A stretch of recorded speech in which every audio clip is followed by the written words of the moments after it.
Okay. I definitely wasn't expecting to see this today. Monaco is full of Ferraris, Lamborghinis, and McLarens, but somehow this is the one I keep looking at.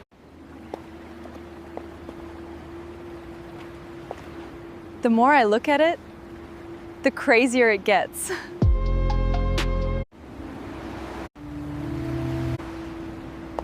Seriously, who builds something like this? And then actually drives it around Monaco?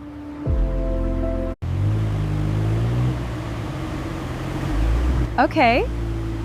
Now I need to see where this thing is going.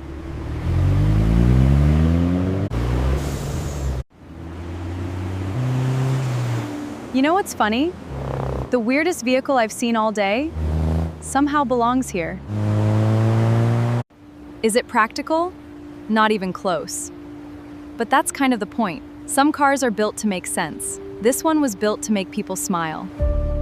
So, what do you think? Does this crazy little pickup belong in Monaco? Let me know in the comments. And don't forget to like and subscribe. Bye-bye, and I'll see you in the next video.